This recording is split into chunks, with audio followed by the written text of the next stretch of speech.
Hana stood at the window of the transport ship, watching as the glowing blue planet grew larger. The capital world of the celestial concordance was beautiful from space, covered in lights that formed perfect geometric patterns. Too perfect, Hana thought.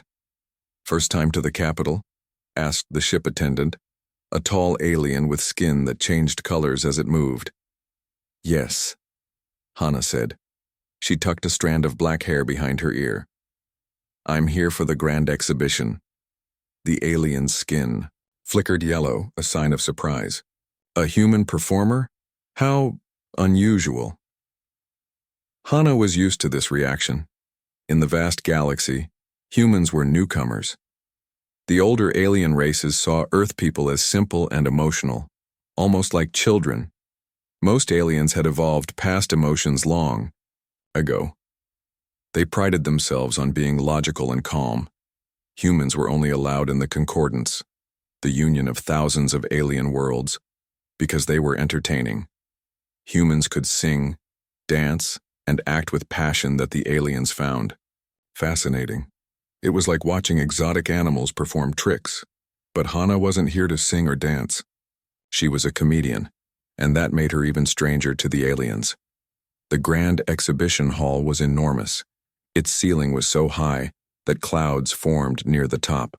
Thousands of aliens from hundreds of different species filled the seats.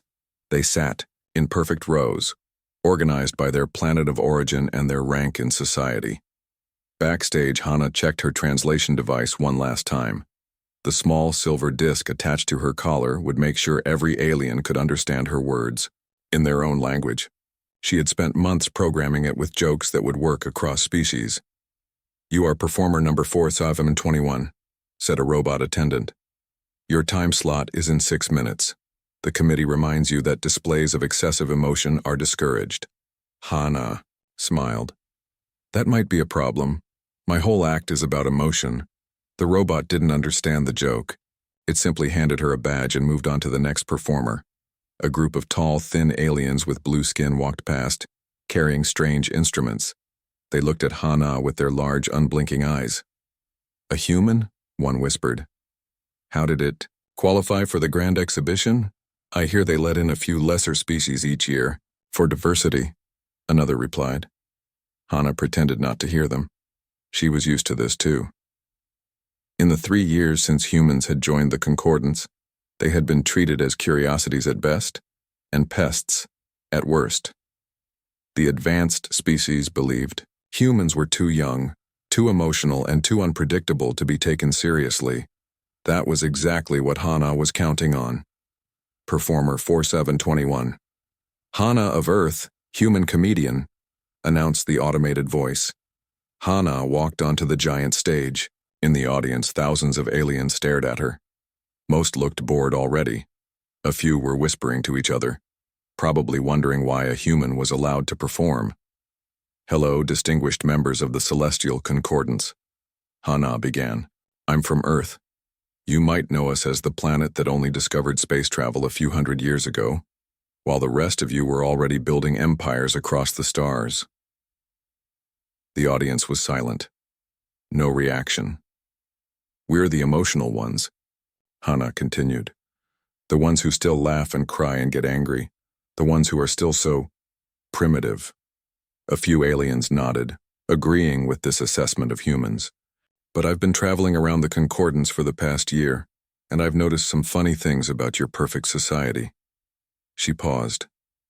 Did you know that on Zelator, the mining world, workers must dig exactly 8 hours per day? No more, no less, because that's what the Central Planning Committee decided is most efficient. But on their neighboring planet, the same committee decided 7 hours and 26 minutes is the perfect work time. Some murmurs in the audience. I asked a concordance official about this difference. He said, both calculations are perfect. The committee does not make mistakes. I said, but they can't both be perfect if they're different. And he replied, they are perfectly calculated for each planet's specific conditions. So I asked, what conditions are different between these planets that would change the perfect work? Time by exactly 34 minutes? And do you know what he said? The audience was quiet but not bored anymore. They were waiting. He said, "That information is only available to those with level 8 clearance or higher." Then he walked away very quickly. A small chuckle rippled through the audience. Hana smiled. That was unusual. Most aliens didn't laugh at anything. I've also noticed that the Concordance has 27 different species on its High Council, and all 27 are considered completely equal. Hana paused. Except that the Kree always sit at the head of the table, and the Voltarians always speak first at meetings, and the Nexu are the only ones allowed to touch the ceremonial staff of unity. But other than that, totally equal. More laughter, louder this time. Hana continued, gaining confidence. And have you seen the Concordance's position on art? They say, all creative expression is valued equally. Right before they explain the 16,000 rules about what colors you can use and what shapes are acceptable and what emotions you're allowed to express, now the laughter was spreading across the hall. Even some of the more serious-looking aliens were making strange wheezing sounds, their version of laughter. The Concordance says they've evolved beyond emotions, Hana said. But I've noticed, they still have one emotion they can't get rid of: fear. Fear that someone might question why things are done a certain way. Fear that the perfect system might not be so perfect after all. The laughter stopped. The hall became very quiet. Hana had crossed a line, and everyone knew it. But then she smiled, and switched to a lighter topic. Even your food is perfectly logical. Did you know on Earth we sometimes eat things just because they taste good? Crazy, right? The tension broke and the laughter returned. For 20 minutes, Hana continued her routine, carefully walking the line between funny observations and dangerous questions. By the end, the audience was more animated than any human performer had ever made them. Some were actually leaning forward in their seats, a shocking display of interest in a society where perfect posture was expected at all times. When she finished, there was silence. Then something unprecedented happened. Applause. Not from everyone, but from enough aliens that the sound filled the giant hall. As Hana left the stage, she noticed a tall, slender alien with silvery skin waiting in the wings. Unlike most of the perfect, emotionless faces she had seen, this one wore an expression she recognized: curiosity. "I am Ambassador Dojin of the Kree," the alien said. His translator made his voice sound smooth and deep. "Your performance was unexpected." "Thank you," Hana said, uncertain if it was a compliment. "You made many in the audience uncomfortable. You made them question things they have never questioned before." Dojin's large eyes studied her face. "And you did it with something as simple as humor." Hana shrugged. "That's what comedy is supposed to do. Make people think while they laugh." "Interesting." Dojin handed her a small card with strange symbols on it. "I would like to discuss a proposal with you. The Concordance holds many diplomatic functions throughout the galaxy. I believe your unique perspective could be valuable at these events." "You want me to perform for diplomats?" Hana asked, surprised. "Yes. Your style of entertainment might help certain discussions move forward more productively." As Dojin walked away, Hana looked at the card in her hand. She had come to the Concordance, hoping to build a career as a comedian. She never expected to catch the attention of a high-ranking ambassador. What Hana didn't know, what she couldn't know, was that Dojin had seen something in her performance that no one else had. Not just a funny human telling jokes, but a weapon that could shake the foundations of the perfect, logical society that had ruled the galaxy for thousands of years. A weapon that worked through laughter. 3 months had passed since the grand exhibition. Hana sat in a luxury transport ship, much nicer than any she had traveled on before. Ambassador Dojin had kept his word. Now she was performing for the most powerful beings in the Concordance. "We will arrive at Zelator in 1 hour," said the ship's computer voice. "Please prepare for landing procedures." Hana looked out the window at the mining planet below. Even from space, she could see the massive dig sites covering half the surface. Zelator provided rare metals used in starship engines. Without these metals, the Concordance's vast fleet couldn't travel faster than light. "Are you ready for tonight's performance?" Dojin asked, entering the room. His silver skin gleamed under the ship's lights. I think so, Hana said, but I'm not sure why you wanted me to focus so much on the mining quota system in my routine. Dojin's face remained blank, but Hana had learned to read the subtle changes in his eye color. Right now they showed he was pleased. Comedy works best when it speaks to the audience's experience, he said. The miners on Zelator have been dissatisfied with their quotas for some time. Hana frowned. You're not using me to stir up trouble, are you? Of course not, Dojin said smoothly. I am simply arranging for the right entertainment for the right audience. Your observations about the Concordance's inconsistencies are illuminating. Before Hana could ask more questions, the ship's computer announced that someone was at the door. A human man entered carrying tools and equipment. This is Jiho, Dojin said. He will be maintaining your translation system for this tour. Jiho was tall for a human, with friendly eyes and a quick smile. He bowed slightly to Hana. Nice to meet you, he said. I've heard your performances are causing quite a stir throughout the Concordance. Really? Hana asked. I'm just telling jokes. Jiho raised an eyebrow. From what I hear, your jokes have the High Council worried. No one has ever made the Nexu laugh before. Some say it's impossible for their species. Yet they laughed at the grand exhibition, Dojin said. Most interesting. After Dojin left, Jiho began checking Hana's translation device. As he worked, he spoke quietly. Be careful with Ambassador Dojin, he warned. The Kree always have hidden motives. What do you mean? Jiho glanced at the door. I've worked on translation systems throughout the Concordance for 5 years. I hear things. The Kree are one of the founding species of the Concordance, but some say they've been secretly working to change the power structure. Hana thought about this. Dojin did seem very interested in my jokes about the Concordance's contradictions. Exactly, Jiho said. Just watch yourself. You're becoming popular, and popularity can be dangerous in the Concordance. The performance hall on Zelator was not as grand as the one at the capital, but it was packed with miners.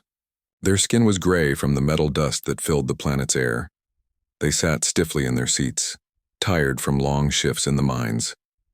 Welcome to Zelator, said the mine overseer, a tall alien with 4 arms.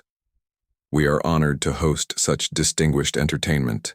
Remember, workers, this is a reward for meeting your quotas. Enjoy responsibly. Hana took the stage. The miners watched her with dull eyes. Hello, Zelator, she began. I've been reading about your planet. According to the Concordance records, this is the happiest mining colony in the galaxy. No one laughed. The records also say that 8 hours is the perfect work shift for peak efficiency. The Central Committee calculated this with absolute precision. A few miners shifted in their seats. But then I read that last year, the quota for metal was increased by 20%, and the year before that, by 15%, and the year before that, by 10%, but the work shift stayed exactly 8 hours. Now the miners were paying attention, so I asked a Concordance official, how can the same amount of time produce so much more metal each year? And he said, the miners have become more efficient. So I asked, have the miners' bodies changed? Can they work faster now? Lift more? And he said, the system is perfect. The calculations are perfect. Hana paused and looked directly at the audience. But you know what I think? I think the only thing that's perfect is how perfectly the Concordance ignores the fact that you're working harder than ever while they tell you nothing has changed. The hall was completely silent. Then from the back came a single laugh, then another. Soon the whole room was filled with the sound of miners laughing, but their laughter had an edge to it. It wasn't just amusement, it was recognition. Hana continued with her routine, carefully mixing funny observations with pointed questions about the mining quotas, the air quality on the planet, and the strange fact that while the mine's output increased every year, the miners' living conditions never improved. By the end, the audience was more awake and alive than they had been in years. As Hana left the stage, she saw Dojin watching from the side, his eyes now a deep blue color she had never seen before. The next morning, Hana was awakened by loud noises outside her hotel. She looked out the window and saw miners gathered in the street. They were holding signs and chanting. "What's happening?" she asked when Jiho came to her room. "The miners have stopped work," he said, his face serious. "They're demanding better conditions and revised quotas. They're saying if the Concordance's system is so perfect, it should be perfect for everyone, not just the ruling species." Hana felt her stomach drop. "Did I cause this?" "Your performance may have been the spark," Jiho said, "but the fuel has been building up for decades." Before they could talk more, Dojin entered the room. For once, his perfect composure was shaken. "We must leave immediately," he said. "The Concordance Security Bureau has dispatched ships to Zelator. They are not pleased with the disruption." "Did you know this would happen?" Hana demanded. Dojin's eyes shifted to a color Hana had never seen before. "I suspected your words might have an effect. I did not anticipate the scale."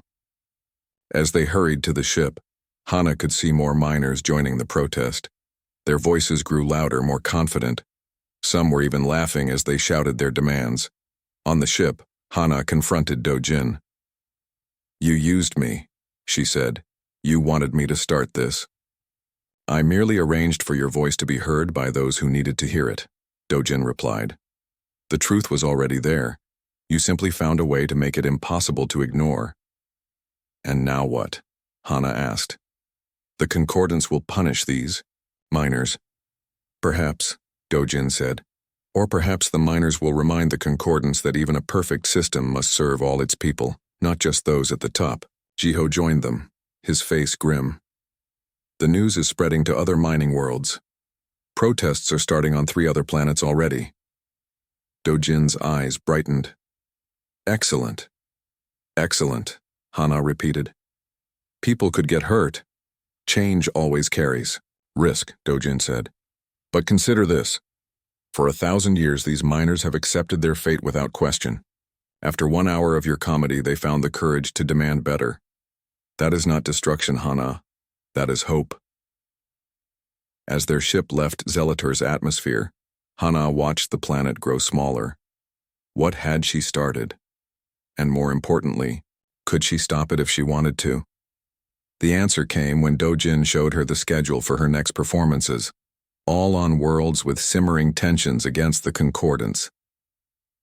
"Your comedy is becoming something more powerful than entertainment," Dojin said. "It is becoming truth." 2 months had passed since the uprising on Zelator. Hana's name was now known across the galaxy. Some called her the Laughing Revolutionary. Others named her the Human Problem. No matter what people called her, everyone wanted to see her perform. Today, Hana stood on the surface of Epistemus Prime, home to the Concordance's greatest university. The planet was covered in massive libraries and research centers. Here, the smartest beings in the galaxy studied the universe and created the rules that governed the Concordance. "Are you sure about this performance?" Jiho asked as he adjusted Hana's translation device backstage. Over the past weeks, he had become more than her technician. He was now her friend and advisor. "No," Hana admitted, "but Dojin insists that this audience is important." Jiho frowned. "The scholars of Epistemus Prime support the Concordance completely. They created the philosophical foundation for the entire system. They won't find jokes about their life's work very funny. Then maybe they need to laugh more than anyone," Hana said, but she felt nervous. The hall was filled with scholars, beings with large heads and thin bodies. They were the thinkers, a species that valued knowledge above all else. They rarely left their libraries. For them to gather to watch a human comedian was unheard of. As Hana took the stage, the audience was completely silent. Their large eyes watched her without blinking. "Welcome to Epistemus Prime," she began. "I've been studying your work, which is impressive, since according to your own writings, humans are too primitive to understand complex ideas." No reaction from the audience. "I especially enjoyed reading The Perfect Society by scholar Len. It explains how the Concordance has achieved the ideal balance of order and progress. I was particularly interested in the chapter about education." The scholars leaned forward slightly, recognizing the famous work. Scholar Len writes, "In A Perfect Society, All beings receive exactly the education they need, no more, no less. That sounds wonderful, Hana continued. But then I visited 50 planets in the Concordance and found that on core worlds, children study for 20 years while on outer worlds they study for 5. When I asked why, I was told the outer worlds don't need more education. Some scholars shifted uncomfortably in their seats, so I wonder, does perfect mean different things in different places? Or does perfect simply mean what's best for those at the center of power? A murmur ran through the audience. Scholar Len also writes, in the perfect society, questions are always welcomed. Yet when I asked a simple question about mining quotas on Zelator, the Concordance sent security, ships rather than answers. Now the scholars were whispering to each other. Hana pressed on. The most interesting part of the perfect society is where Scholar Len writes, the foundation of perfection is truth. I agree completely. But if that's true, why does the Concordance have 16 different security levels for information? Shouldn't perfect truth be available to everyone in a perfect society? The whispers grew louder. Hana could see confusion on many faces. Some scholars were furiously writing notes. Others were arguing with their neighbors. Maybe the most perfect thing about the Concordance, Hana said, is how perfectly it convinces brilliant minds like yours that contradictions are not contradictions at all. One scholar stood up suddenly. But that would mean our entire philosophical system is built on a fundamental logical error. I'm just a human comedian, Hana said with a smile. What do I know about logic? Another scholar jumped up. No, she's right. We've been using circular reasoning to justify centralized control. It's worse than that, said a third scholar. We've been claiming our system is based on universal truth while simultaneously restricting access to information. Soon, the entire hall was in chaos. Scholars were debating loudly, pulling out data tablets to check facts, forming impromptu discussion groups in the aisles. No one was even paying attention to Hana anymore. She slipped off the stage where Jiho was waiting with wide eyes. What did you do to them? He asked, looking at the chaos. I just asked questions, Hana said. Dojin helped me find the right ones. Speaking of Dojin, the ambassador appeared beside them, his silver skin gleaming with excitement. Magnificent, he said. You have done more damage to the Concordance's philosophical foundation in 10 minutes than my people have managed in 500 years. Damage? Hana asked. I thought I was just entertaining people. Your entertainment is reshaping the galaxy, Dojin said. Come, we must leave quickly. The Concordance Security Bureau will not be pleased when they learn what has happened here. In their ship safely away from Epistemus Prime, Jiho showed Hana and Dojin a message on his data tablet. Look at this, he said. Scholars from Epistemus Prime are publishing new papers questioning the basic principles of the Concordance. They're spreading across the information network faster than the sensors can remove them. How is this possible? Hana asked. I just told a few jokes. But your jokes contained something rare in the Concordance, Dojin said. Truth wrapped in simplicity. The scholars heard your words and suddenly saw contradictions they had ignored for centuries. Jiho looked suspicious. You planned this, didn't you? You've been recording and analyzing all of Hana's performances. Dojin's eyes changed to a deep purple. Yes. I have been studying how Hana's words affect different species. Her human perspective cuts through centuries of conditioning. She sees things as they are, not as the Concordance has taught us to see them. So I am a weapon, Hana said quietly. A catalyst, Dojin corrected. You do not destroy, you reveal. Jiho showed them another message on his tablet. His face was pale. The Concordance Security Council has issued a warrant for Hana's arrest. The charges are cognitive terrorism and undermining galactic stability. What does that mean? Hana asked. It means you are now the most dangerous human in the galaxy, Dojin said, and we need to hide you.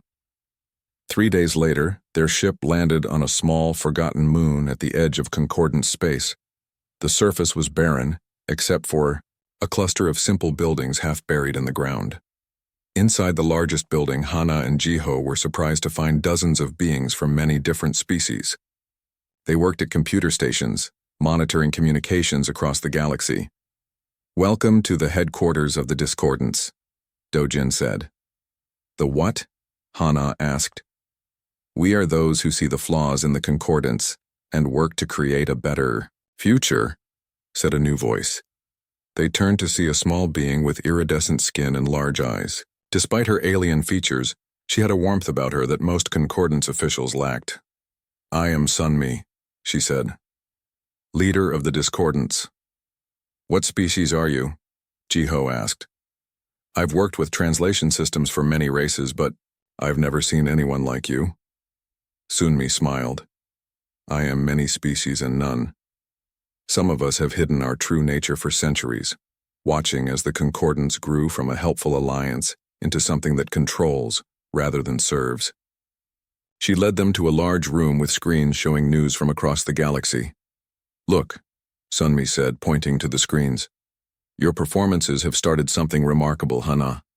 The screens showed protests on dozens of worlds, workers demanding better conditions, citizens asking for access to information, scholars publishing papers questioning the concordance's rules.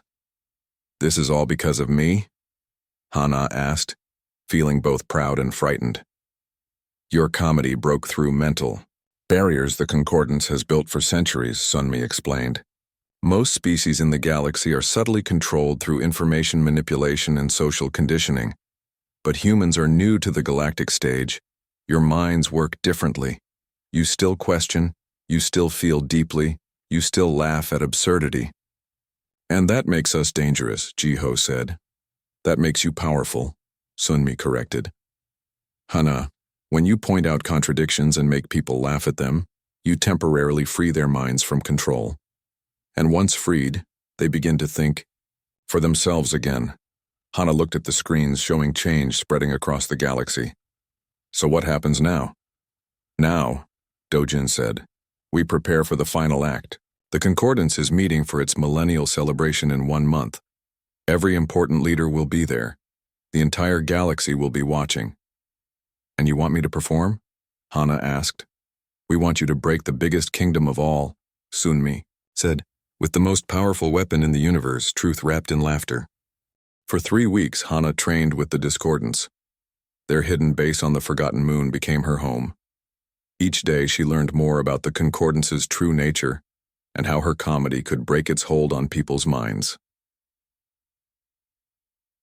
The concordance wasn't always bad, Sunmi explained as they walked through the underground facility. It began as a way for different worlds to work together and share knowledge. But over thousands of years, power became concentrated among a few species. "And they keep that power through mind control?" Hana asked. The idea still seemed hard to believe. "Not like in human stories," Sunmi said. "It's subtle. They control what information people can access. They use special sounds and images in their communications that make most species less likely to question authority. They design their cities and ships to make people feel small and powerless." In a large room filled with screens and strange equipment, Dojin was working with other discordants. They were analyzing recordings of Hana's performances.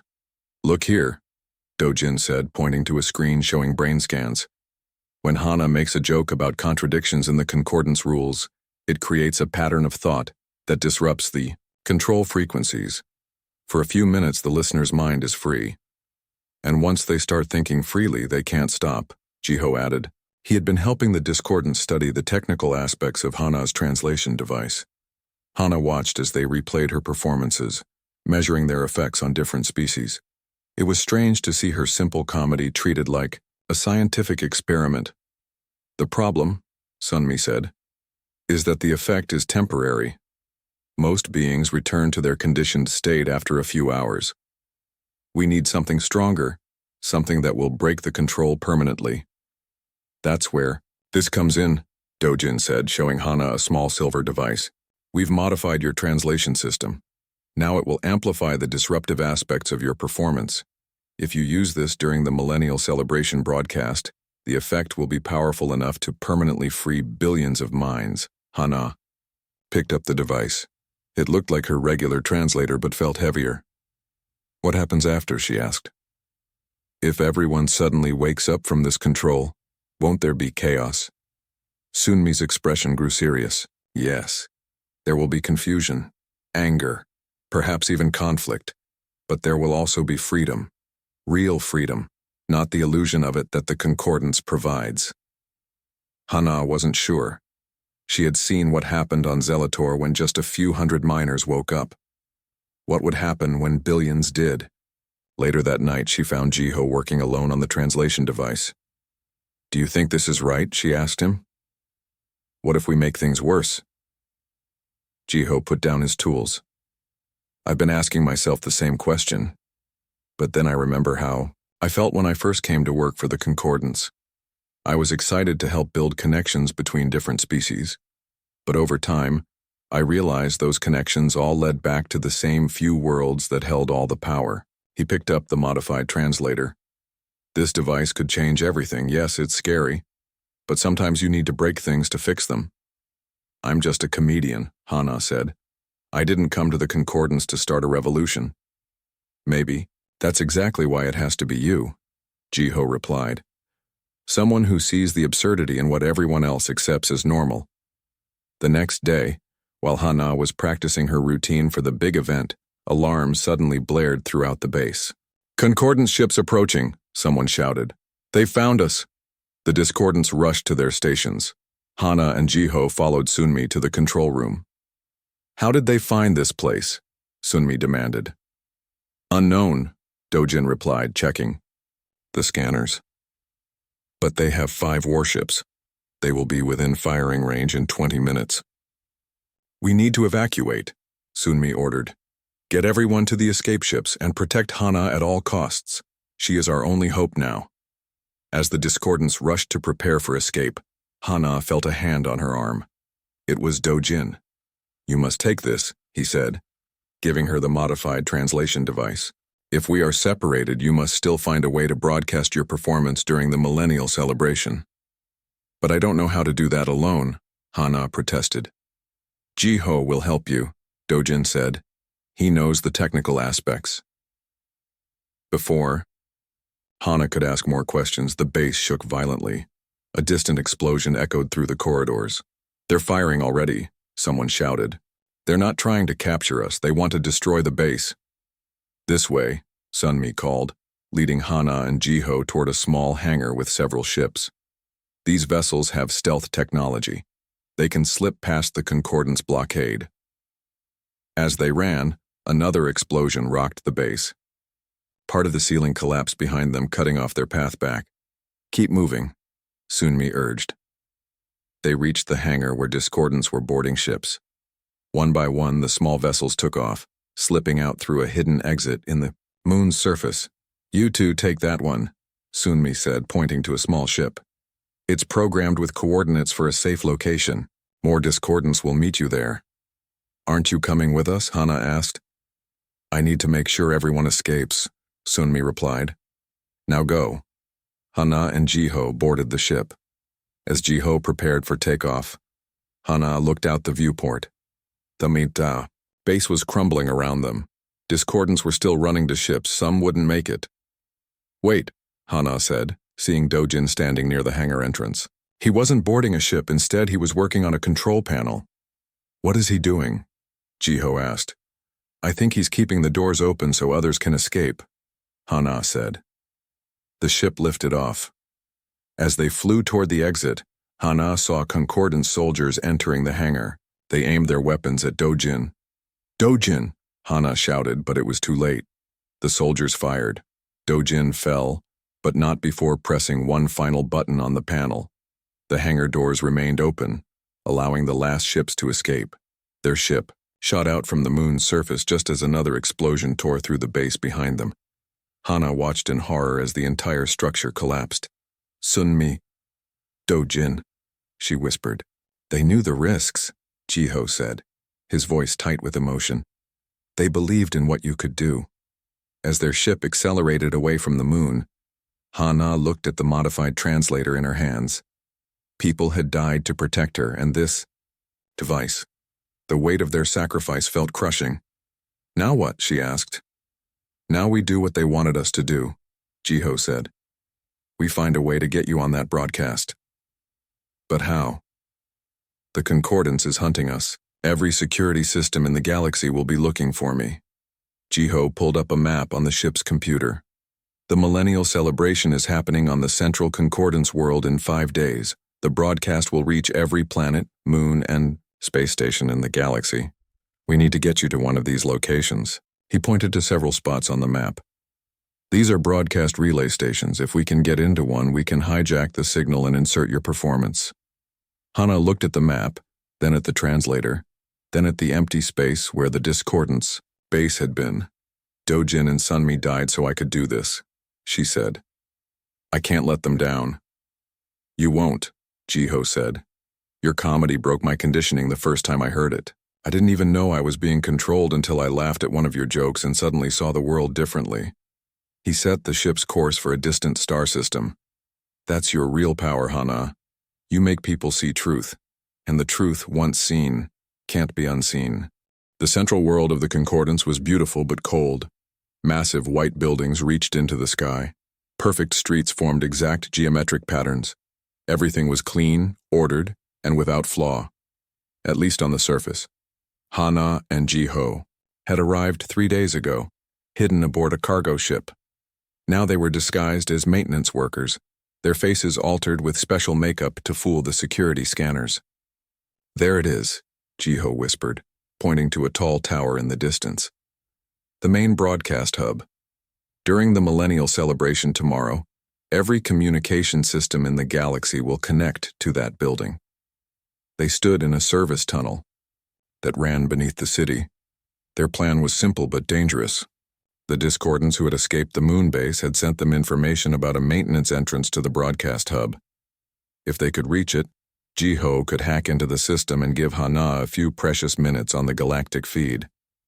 "I've been working on my routine," Hana said. "It needs to be perfect. I may only have one chance." Jiho nodded. "The modified translator will amplify your words, but you still need to reach as many different species as possible. Each one responds to different types of humor." "No pressure," Hana said with a nervous laugh. They moved through the service tunnels toward the broadcast hub. Security was tight everywhere. The Concordance knew something might happen during the celebration. They had placed guards at every entrance, scanners on every corner. "There's our way in," Jiho said, pointing to a small door at the base of the tower. "The maintenance crews use it to access the cooling systems." As they approached, a guard appeared.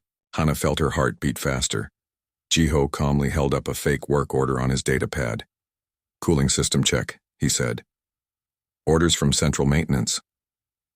The guard looked at the pad, then at them.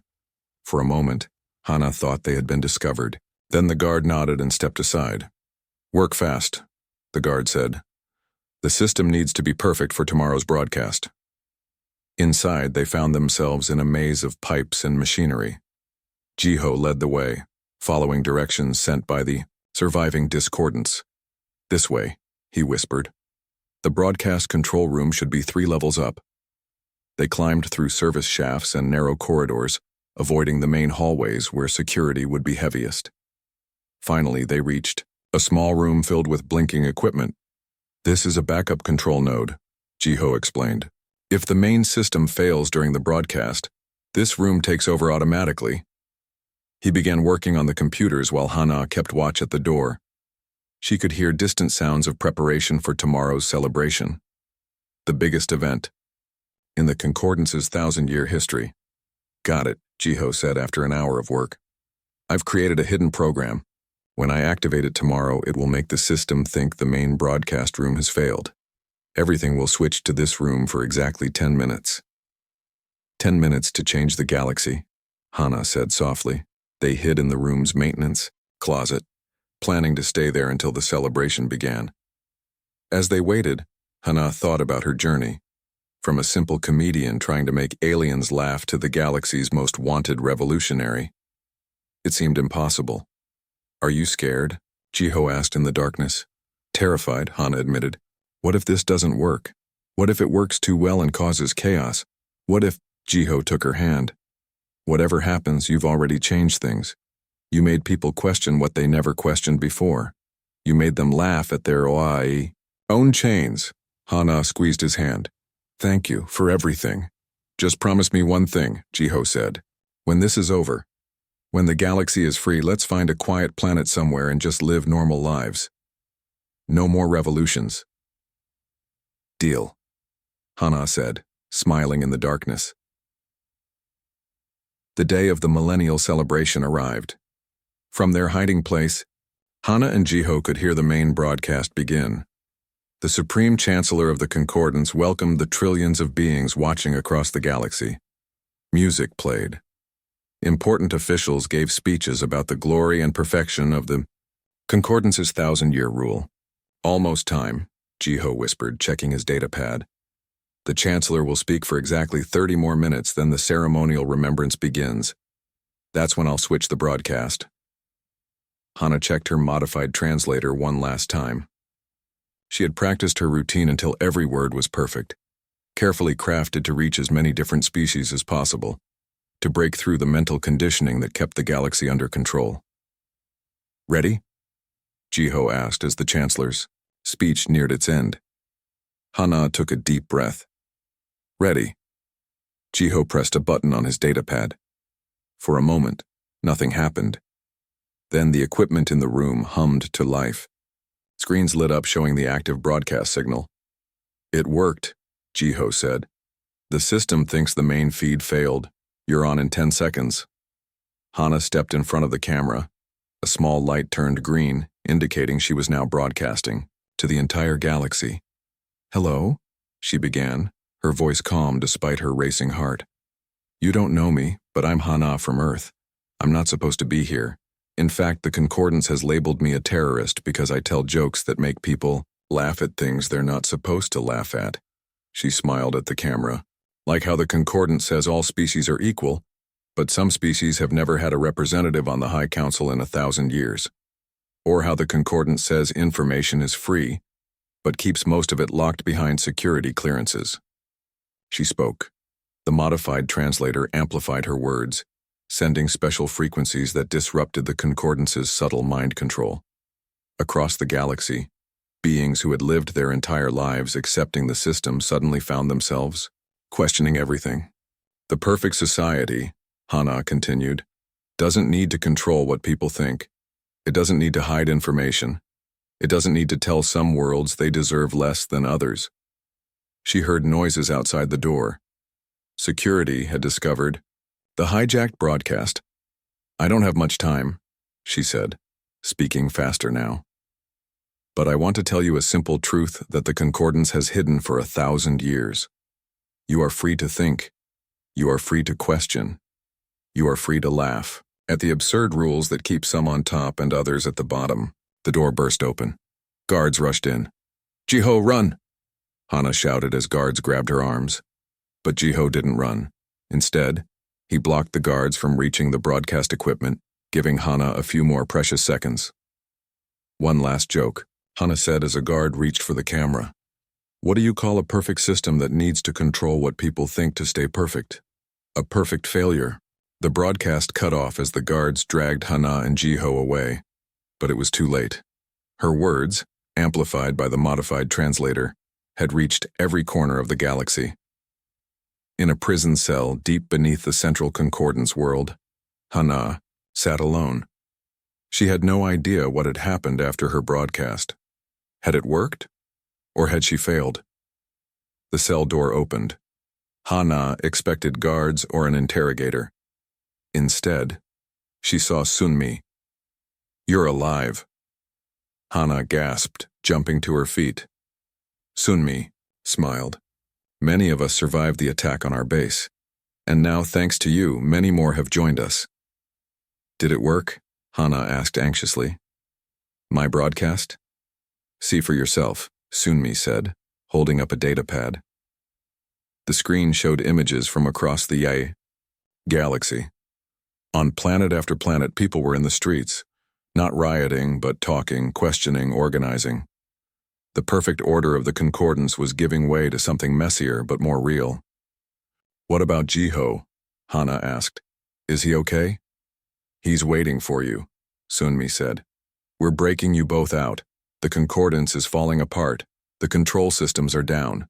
Half the security forces have laid down their weapons, questioning why they were following orders in the first place. As they left the cell, Sunmi handed Hana something, her translator device. "You might need this again," Sunmi said. "The galaxy still has a lot to learn about laughter." Hana took the device but shook her head. "No more revolutions for me. I made a promise to Jiho. We're finding a quiet planet somewhere and living normal lives." Sunmi smiled. "That sounds perfect. A real kind of perfect, not the concordance kind." As they walked toward freedom, Hana thought about her journey from unknown comedian to the person who broke the greatest empire in the galaxy. All with nothing but simple jokes and the human ability to see absurdity where others saw only order. Sometimes, the greatest power wasn't in weapons or technology or even in perfect logical systems. Sometimes it was in a simple laugh that said, "I see the truth, and it's not what you've been telling me." And that was a power no empire could stand against.